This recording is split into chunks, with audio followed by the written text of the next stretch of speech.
And yes. Yes, thank you, Claire. The first question that came up is it possible to fall in love with 3 people? The next one is what is love? Sorry, Peter, is it possible that you ask the question and we have the answer, then you ask the next one? Okay.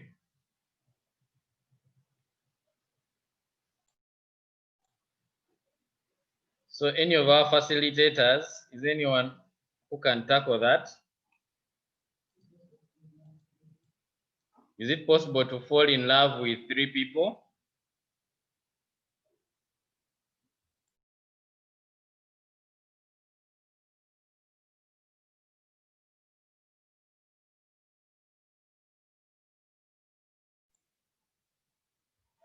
Dr. Monica, are you there?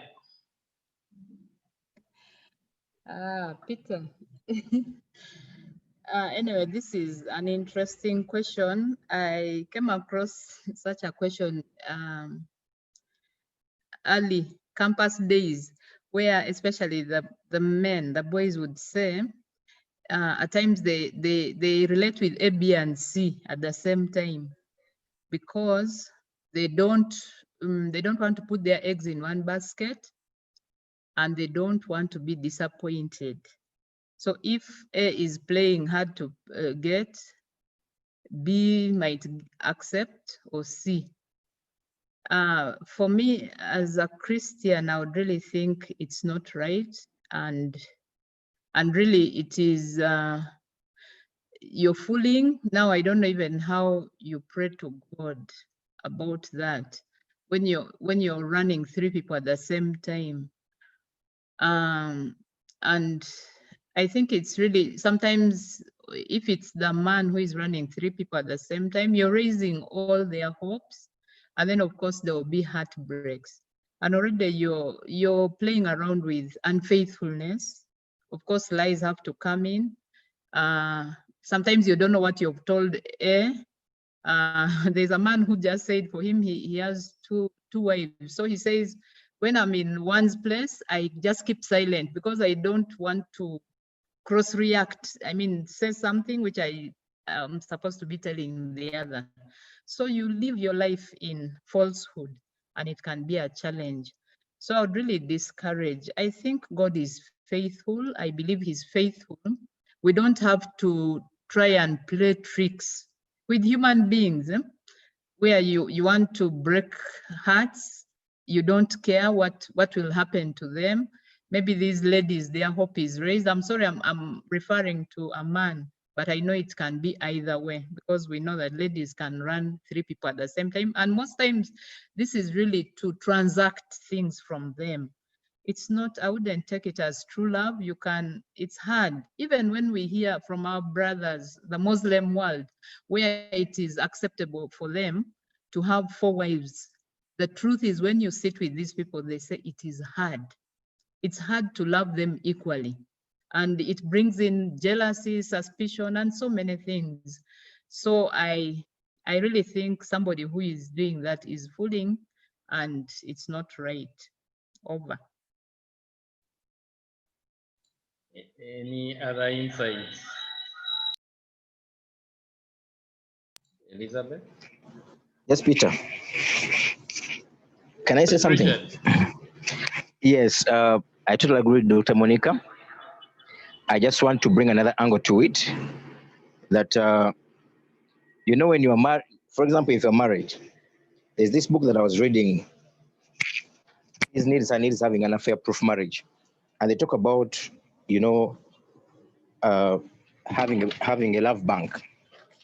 And in this love bank, you're basically depositing points in someone's life. By the time you love someone and you've married them, you actually have deposited enough points for you to get to marry them. Now, the moment you begin exposing yourself to other women, for example, if you're a man, and exposing yourself to other women and they're depositing in your love bank, you can reach a point where they have the same points as your wife, and that brings a potential conflict. You end up having two people that you love. So we just like Dr. Monica was saying, if you've decided to journey with someone, focus on that person. Downplay everything else that comes from the opposite sex in terms of gifts, in terms of, as in, focus on that person. So it's possible, I'm just answering the question, that it's possible to actually fall in love with more than one person. And you feel that you really love all of them, and all of them bring something different to you. But it's not right. Just like Dr. Monica was saying, it's not right, it's not healthy. Like the Muslim brother she was talking about, you cannot love people and if two different women or two different men and you think you're going to survive. It's expensive. It is, there are fights in between. So it's possible to fall in love with more than one person, but it's not healthy at all. And as a Christian, and this summit is about us Christians, as a Christian, fall in love with one person and love them and give them your best. So that was another insight I was bringing. Thank you. That's good. So from what I'm getting is it's not right, it's not also fair. I think, in terms of fairness, it's not fair to give hope to all these people. And then there's also another insight someone told me is at the end of all this, love is a choice. When love is beginning, the first days, it's always about emotions and things like that. But as it progresses, and I think one person raised it in communication, where some people start distancing themselves from each other. But when you know that you made actually a choice to love, even in those difficult times, even when things are not moving on well, you be and say to yourself that I chose to love this person. So I think that is also another aspect people forget, that actually love is a choice, which may bring me to this other question of what is love? What is love? Maybe if Elizabeth, can you try and tackle that? What is love? What understanding of love? Before we go on, I see Lambert has something. Yeah, he has raised his hand. Lambert, is it an addition to the question that they've just tackled? Yeah, no. You see, one thing we're all forgetting is that we're talking Hello, about. Lambert. Can you hear me? Can you hear me? Yes, we can. Yes, you see now the whole thing we're all missing out is that we're all talking about the same sheet of partner, one this, one love, one what, and you're forgetting there's a generation we're in that gets tired so fast, especially when it comes to these things of relationships and habiting or staying around with so many people around ourselves. So the whole point is, how do we get to the whole solution of one partner instead of what we're all talking about in particularly truth, or particularly how we are soliciting ourselves to one partner and all that. So I'm asking humbly because personally, you, like, some of you have seen other men or have seen your friends around you, like, how does it physically get to one partner? Because our generation gets tired so fast. That's my question. Thank you, Lampard. A generation that gets tired very fast. I don't know whether that is subjective or it's actually a fact, or it's an impression that, that's the world perception. I don't know whether any of our facilitators can add to that. Thank you very much.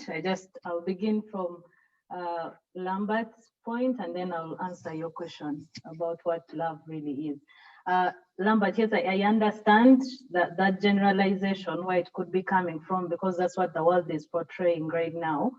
But now we are looking at ourselves as individuals. Is that what you want for yourself? Is that why are you comfortable with that? That's why we are organizing things like this, to help us channel our directions in things that actually satisfy us. The reason people move from one relationship to another is because there's something they are looking for which they are not getting. And then how can we best stop that roaming around? And then we settle with what we are getting. But also, I'm not ignorant the fact that people these days define relationships in so many different ways. You find people who are in open relationships, open marriages, etc. And that's truly a choice and a matter of what you believe in and what you value. Like we said, the other facilitators were commenting that as Christians, we have a value and a biblical foundation that we are basing on. But also, if your channel is that, if you're really in an open relationship and you've chosen to have A, B, C, D, and E as your girlfriends, make it very clear to your partner that they are not your only one. That's the only thing I can comment on. Make it clear that, you know what, I am looking at 4 other options. You're not my only one, so that they too have a choice instead of keeping it on the side just as keeping them as backup. That's my point, and that's my only comment. The world will always be moving in a different a specific direction, but it's up to us as individuals to choose which direction we choose to follow. And here and today, as Christians, we choose to follow a monogamous direction. That's why we are encouraging it anyway. But if it's not your value system, then please be open about it so that you don't break hearts or disappoint people along the way. Then also to answer about the love bit, like I said, our basis is really the Bible. Loving somebody is giving yourself entirely to that person.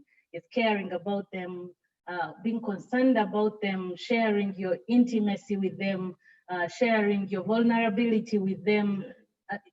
I'm sharing it. Yeah, sorry. Yeah, so it is loving somebody, is accepting them wholeheartedly and choosing to journey with them in spite of their shortfalls. It doesn't mean they are perfect, that you love them because of their situation, but you love them the way they are. That's the basic understanding of love. Just the way you would love your child. You love them just because they are, not because of what they do, not because of how they look like, because looks change anytime. So love is typically that. But of course, the world is redefining it every single day. If you define love as per the movies, it's somebody who moves in slow motion. It's somebody who look at you and you fall apart. It is depending on how you define it. But typically it is patient, it is caring, it is kind, love is forgiving, love is considerate, and love sees the other person more than it sees yourself. That's the basic definition I can give. And here today, we are building relationships that are full of love, that are considerate of the partner, where you respect the person, where you love them and you can actually protect them. That's why we are talking of things like medical checks, so that you can protect each other, protect them from the unknown in you and protect yourself from the unknown in them. So that at the end of the day, we are all happy and in a safe place. Thank you. Okay, the other question, maybe before you go, is I'm 1 month younger than my girlfriend. Can we successfully have this relationship till the end? Yeah, my answer would be yes. But I'm sorry, Liz, unmute yourself, please. oh, sorry. Yeah, so the answer is yes. Any relationship can succeed. Any relationship with any age difference, with any racial differences, with any cultural differences, as long as the two choose to accept their differences. So the age bit is okay. You can actually succeed, but you have both of you to accept that the age difference is there and it's not a problem. And in cases where it poses problems, you talk about them and resolve them amicably. Because of course, if I am a young lady, I'm married to an older man, there are challenges I'll face which my age mates married to each other might not face. So those differences and the challenges that come with a difference, we need to tackle them with an open mind. For instance, me, I might be still young, okay, in Jesus' name, I'm in my 20s. Assuming I'm in my 20s and I'm married to a man who is in their 60s. I might want to club every day because I'm still physically fit. I want to go dancing, I want to sweat off things. And and even the music I'm listening to might not be compatible with his because of the age difference. But that can never be a moment of breakup. Why? If you both accept it, then you find ways to compromise. Sometimes go his direction, sometimes he comes to your direction and you make things work. I feel age difference is an excuse only for rigid people. If you're not rigid, it can work 100%. People have made it and you won't be the first one. So don't let age intimidate you from the love of your life. Okay. Another interesting question here. Do all relationships lead to I do? Why the pressure? So maybe that one may be answered in our next session.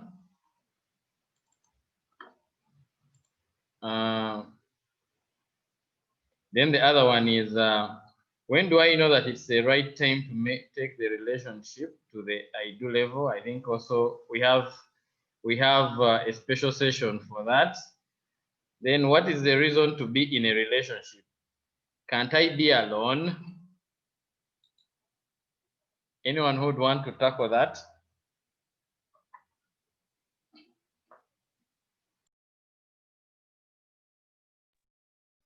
Hello, Peter. May I just say something? Yes, I yes. wanted to reverse a bit on Lambert's question of we are in a first generation before I answer what you've just asked. So Lambert, really the blueprint of marriage is not like how we look at our phones or property, where you get tired of something, use and dump. If it doesn't make you happy, you can get rid of it. The design of marriage was really for that lasting relationship until death do us apart. So I know we're in a fast world, but if we go away from the blueprint, the author of marriage, how he designed it, then we have to also go face the consequences, because it's like when you say, yes, I know there is gravity, but I would decide to disobey gravity. And then you pay the consequences of disobeying gravity, because those are laws, natural laws, whether you believe in them or not, they apply to everybody. So the author of marriage, the way he designed it was not to use, get tired over short time and dump. And I know men have, I've come to understand, I'm not a man, but I've come to understand that men have that thing, they can get tired of the same woman. Yeah? Yes, and it's a bitter truth for us women, we have to live with it. They can get tired, especially in the area of sex, of the same woman. But there are ways you can get, you can help each other to continue the journey. So I thank God that we've had this session to help people. It's not dumping people. And really, the most miserable people I've seen are people who have not followed this blueprint, who have dumped the women they've wedded, they've got other relationships, and you can still go and do an analysis in your village, in your community, people who have put aside and they've decided to have many. In the end, they live very miserably. Yeah? And your wedded wife may not leave you at time of sickness, but I tell you, these many you've gathered around you, at time of sickness, they will take off. You will be alone in hospital. So we don't want you to go through such stress. If you can avoid it, the better. Human beings are not supposed to be used, get tired, and dump. But we are supposed to really try and continue in this relationship. And that's why the support group is there to help one another. And then coming to the issue, I hope it hasn't gone off. Yes, what was the issue? Are they all supposed to lead to I do, or which one was it, Peter? Sorry. The question you had asked. That one, is it supposed Yes. to lead to I Oh, do? of Or... course not. Of course not, especially to the men here. That thing of chucking is part of it. It's part of the package. And you'll have many breakups actually before even, but it doesn't make you that you're the worst person, or you'll never get your the person God has destined you to be with. So when it happens, don't die, don't commit suicide. So not all relationships lead to I do. Sometimes it's the other person who chucks you, sometimes it's you who chucks. Yeah? So it's either way. But these things, we do them prayerfully, hopefully, and we also encourage you, the men. Actually, you men, when you get on your knees to pray for your wife, I think God just gets moved. and will bring that good wife for you. So when you're checked, it's not the end of you. You just know that there's a better person God has even planned for you. Thank you. Thank you, doctor. Thank you very much for that. And at the end of the day, marriage is such an institution that you have to get into it when you're ready. So any day you're not ready, please don't rush into it just because every relationship has to finalize into marriage. So once you feel you're not ready for the marriage, then you can always stop. And as doctor said, if you're checked, it's okay. And if you feel you can't go on with someone, it's okay to still check them. And Jude explained a bit on that. And he gave us some of the tips that we need to use and to make sure that we communicate it effectively. Most people leave others hanging. You don't know if you're still in the relationship or not, and you wait for them to automatically dissolve away, and you find yourself entangled, like somebody said, in very many situations. Yeah, someone was asking about the entangle bit. I have heard so many people using this entanglement, but it's a situation that you just find yourself in automatically. That's my understanding of it. If somebody has something to add on that, please, you can contribute. The facilitators, you can always jump in. But it is finding, sorry, there's an echo. Yeah, if you find yourself in a situation, in a relationship, which you didn't think through or you didn't deliberately choose to be in, like the situation they were talking about where you find yourself with 3 people who are all believing you're their boyfriend, a situation where you find yourself, you're already a father and you didn't know how your things swam into the situation. So those situations are called entanglements because they are not pre-planned. That's why we're having such seminars, such summits, so that we talk through these things before we make the decisions, so that the decision-making process is actually a conscious thing. We don't just find ourselves, we just find, like the way people say, one thing led to another. Like seriously, how does one thing lead to another just in a blink of an eye and somebody is, pregnant? But these things happen, that's the truth. The things happen. So we need to better our decision making, and we know that one thing can actually lead to another. Yeah, thank you very much. That's it for me. But yes, okay, I'm getting more reactions. I'm getting more reactions about this entanglement thing, and I think they are saying it's mainly being in another romantic sexual relationship with another person who is not married, yet one person is married. So I don't know, and it's I think technically it's cheating, though I think you cheat while your partner actually knows about it.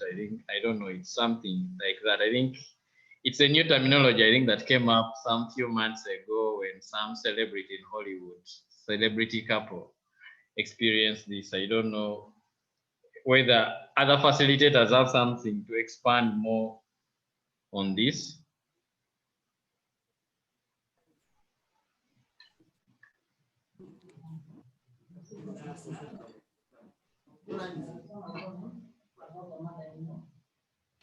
Just a reminder, we have another question from Lambert.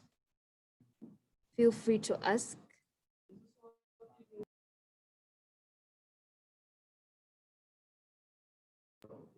Lambert, are you there?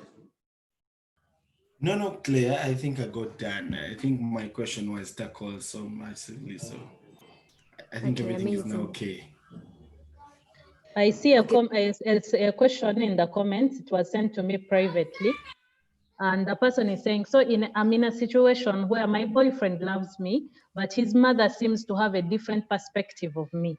How do I do that? Because I find it so hard to get married to a guy whose mother doesn't like me.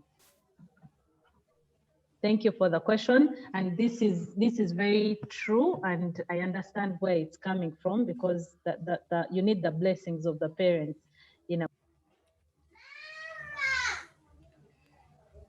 I'll request Dr. Monica to first talk about that. I love Dr. Monica so much because she's given me a lot of wisdom over the years. So, Doctor, we are very happy to have you here. Please feel free to educate us. We are at your disposal.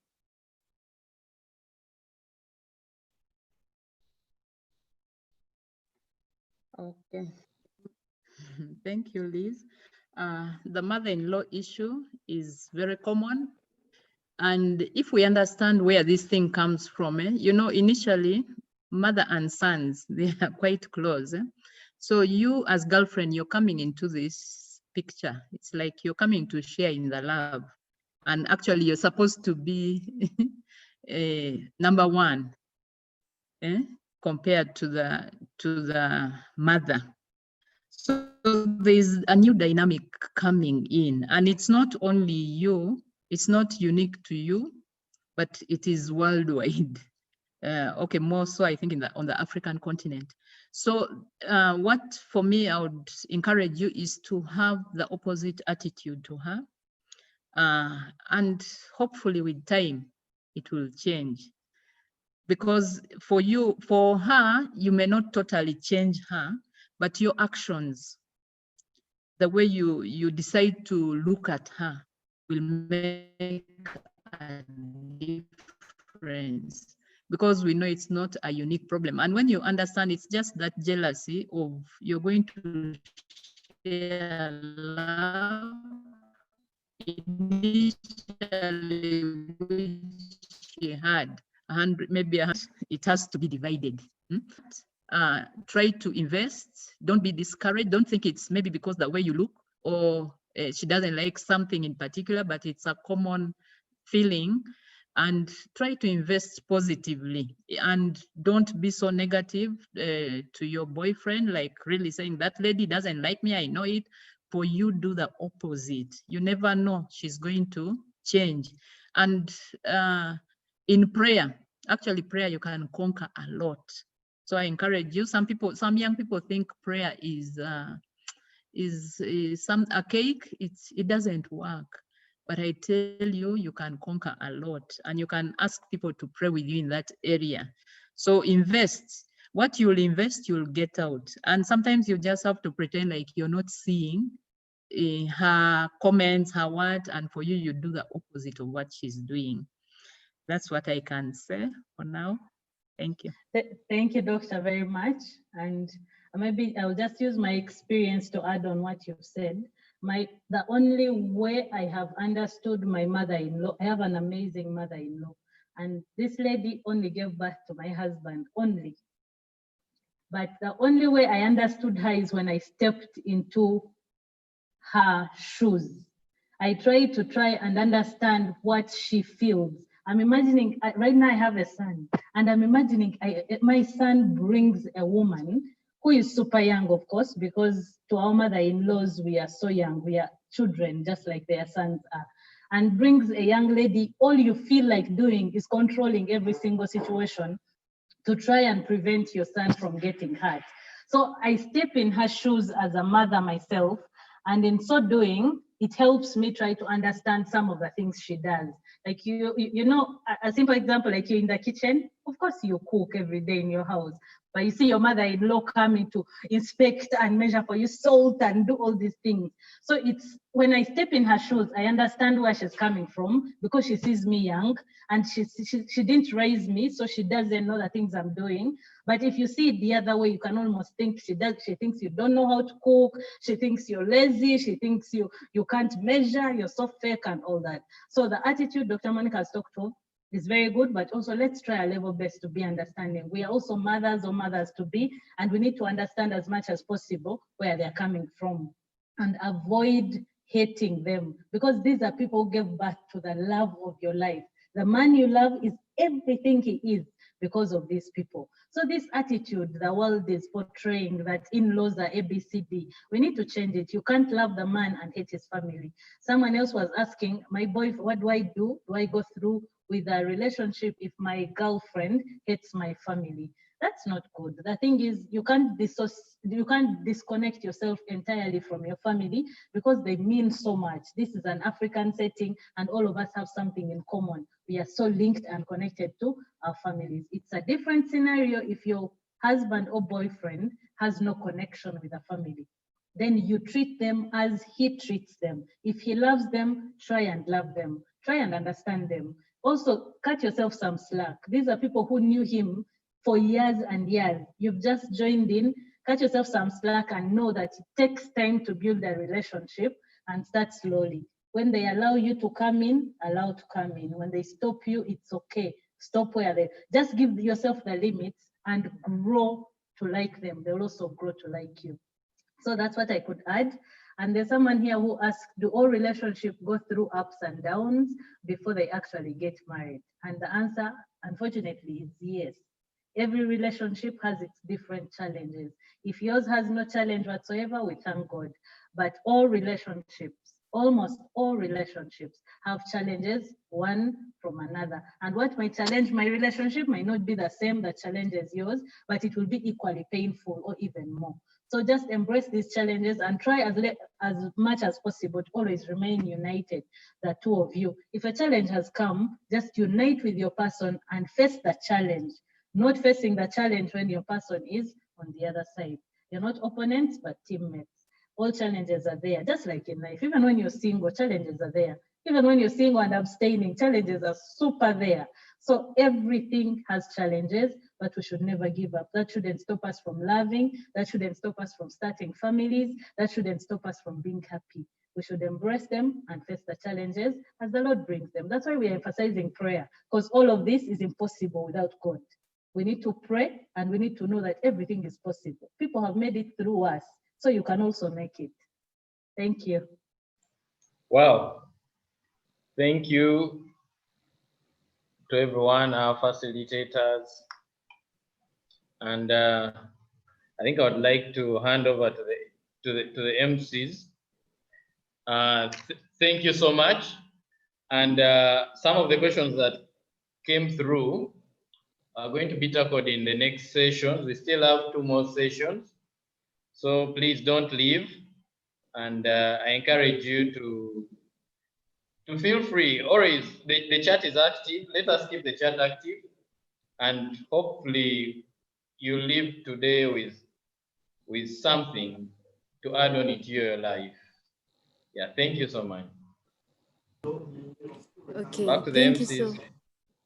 Thank you so much, Peter. There is one person who sent me a message privately, and they were requesting that it gets answered before we leave this session. They're saying, I am being forced into priesthood. My family expects me to be a priest, but I'm in love with a certain girl. How do I tell them I want to leave the seminary? Let's answer that in the remaining 5 minutes, and then we'll go into the next session. So I would tackle it, but I'll also request Richard to add something afterwards. Vocations are very interesting, and if this person being in the seminary, you know what to expect from priesthood, and the decision you're making is something which is coming from inside. I do understand where your pressures are coming from, because your family means a lot, but at the end of the day, it's your life. It is you who is going through this, and it is you who is going to face the future. So the decision you make should be entirely up to you. But how do you communicate it? Communicate it with love to them, that this is what I want to do and this is what I want to pursue.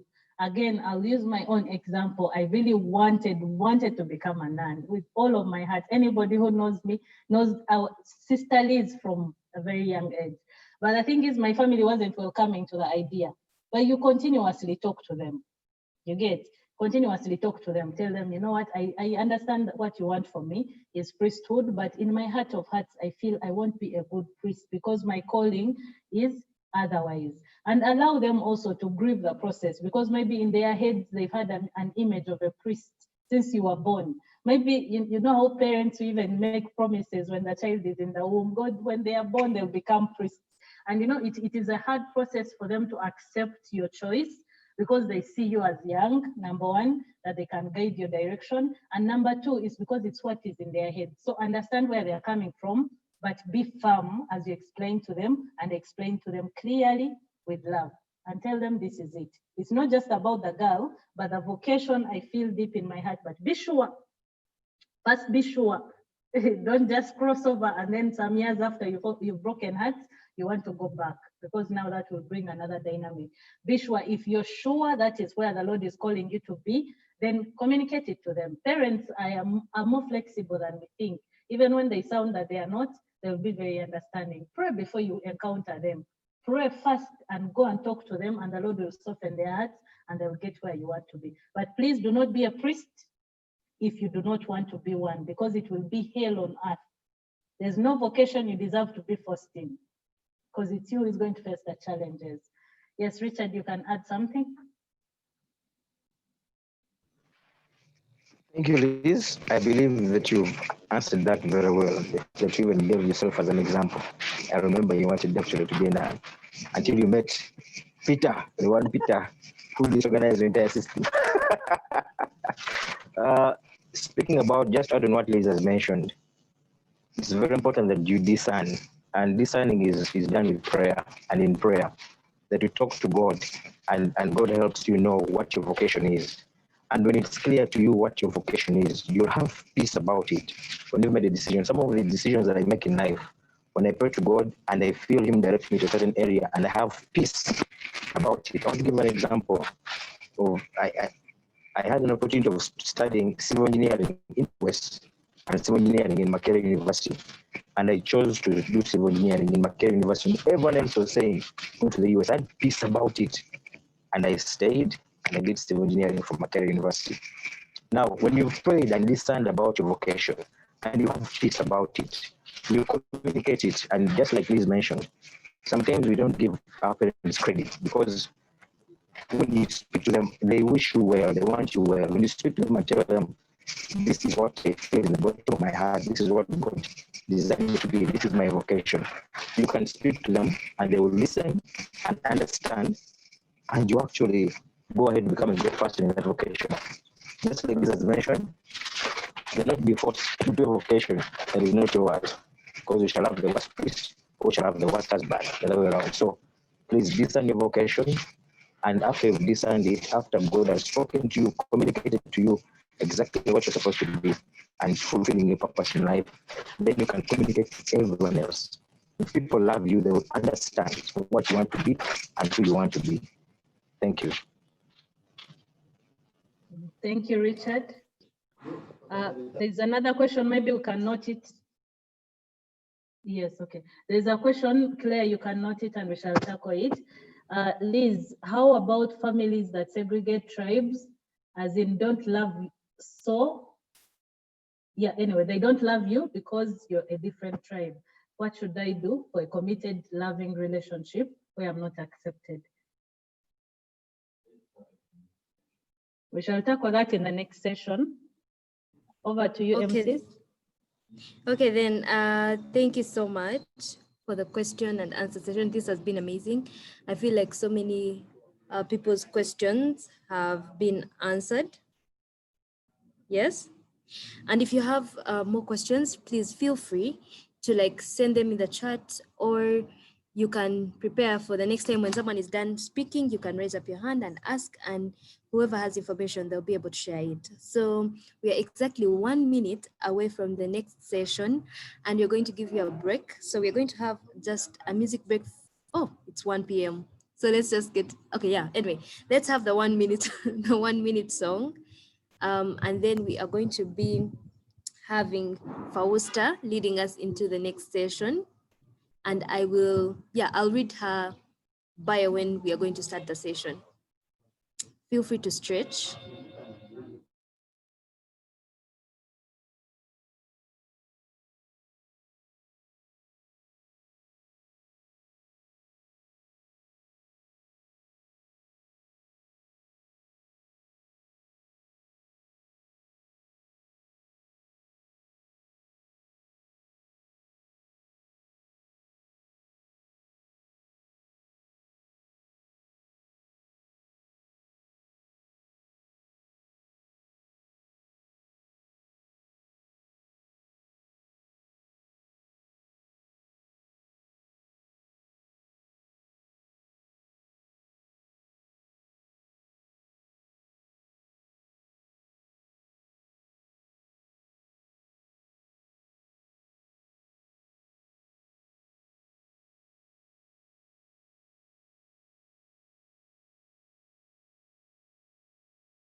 Okay, thank you so much for the music break. Okay, just a second. Yes, thank you so much for the music break. I hope you guys are ready for the next session, which is going to be by Fausta. She's going to be taking us through what to know before you say I do, which is really important. I feel like we really need to know those things because otherwise most marriages are going to end in divorce. But anyway, without further ado, we're going to have Fausta introduce herself and yeah, we're getting into the session.